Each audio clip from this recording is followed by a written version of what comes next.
Hello viewers, welcome back my channel Aishi and Sabiya kitchen. আজকে আমি তৈরি করে দেখিয়ে দেব দারুণ মজার মুখরোচক একটি নাস্তা, যেটা হচ্ছে মনেক্কা।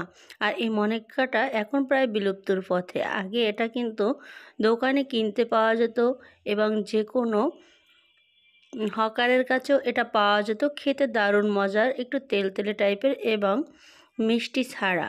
আজকে আমি এই রেসিপি তোমাদের তৈরি করে দেখিয়ে দেবো একেবারেই সহজ পদ্ধতিতে, যে কেউ তৈরি করতে পারবে। ছোট্ট ছাবিও কিন্তু আজকে এই মনেক্কাগুলো তৈরি করে তোমাদের দেখিয়ে দেবে।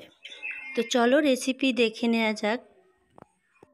মনেক্কা তৈরি করার জন্য প্রথমেই মিক্সিং বলে 1 কাপের চেয়ে একটু বেশি হবে এখানে আটা নিয়ে নিচ্ছি। আর সাবিয়া কিন্তু আমাকে সব কাজে সাহায্য করছে।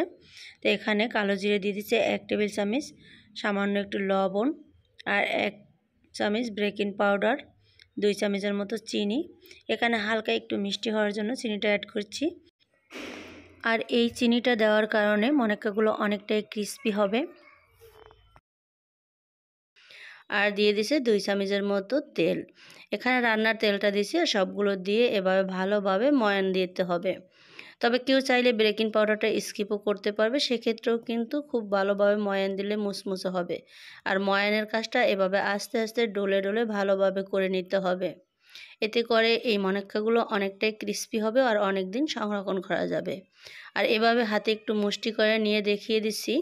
এবার মনে হচ্ছে পারফেক্ট হয়েছে। এভাবে মুঠোগুলো একদম শক্ত হয়েছে, তার মানে এটা পারফেক্ট। এবার অল্প অল্প পানি দিয়ে ডোটাকে তৈরি করে নিতে হবে। এখানে আমি নর্মাল পানি দিয়ে ডোটাকে তৈরি করে নিচ্ছি। আর পানিটা কিন্তু অল্প অল্প করে এভাবে মেখে দেখতে হবে। খুব বেশি নরম করলে কিন্তু সেক্ষেত্রে মনেক্কাগুলো ভালো হবে না। একটু শক্তপোক্ত এরকম একটা সফট ডো তৈরি করে নিতে হবে। আর দেখতেই পাচ্ছ এখানে আমার ডোটা একেবারেই রেডি। এবার এই ডোটাকে আমি রেস্টে রেখে দেবো 10 মিনিটের মতো। আর ফিরে আসি 10 মিনিট পর। এবার এই মনেক্কাগুলো আমি এবার তৈরি করে দেখিয়ে দিচ্ছি। প্রথমে একটা বড় সাইজের রুটি বেলে নিতে হবে। রুটিটা একেবারে পাতলাও না আবার একেবারে মোটাও না, মিডিয়াম সাইজের করে নিতে হবে। আর এই রুটিটা যে কেউ বেলতে পারবে, এটা কিন্তু খুবই সফট থাকে। আর রুটিটা এবার বেলা হয়ে গিয়েছে দেখতেই পাচ্ছ। এবার এভাবে একটা ছুরির সাহায্যে আমি চিকন চিকন করে প্রথমে লম্বা করে কেটে নেব।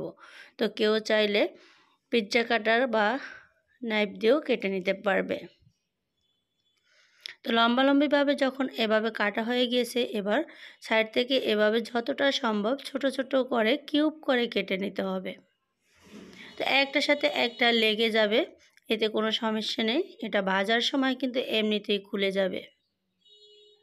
তবে চেষ্টা করবে সব সময় এই একটা করে রুটি তৈরি করে অল্প অল্প মনেক্কা তৈরি করে আর একটা সাইডে চুলায় ভাজতে দেবে। এতে করে একটার সাথে একটা বেশিক্ষণ লেগে থাকবে না। তো একসাথে যদি অনেকগুলো তৈরি করা হয় সেক্ষেত্রে কিন্তু একসাথে লেগে যেতে পারে। এর জন্য এরকম একটা একটা রুটি তৈরি করে নেবে আর একটা একটা কেটে ভেজে নিতে হবে।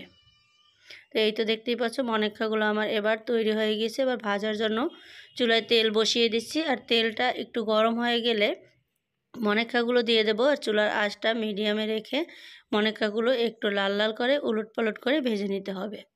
তো যখন দেখবে সুন্দর একটা কালার এসেছে গোল্ডেন ব্রাউন, ওই পর্যায়ে এই মনেক্কাগুলো মনে করবে হয়ে গিয়েছে চুলা থেকে, তখন নামিয়ে নিতে হবে।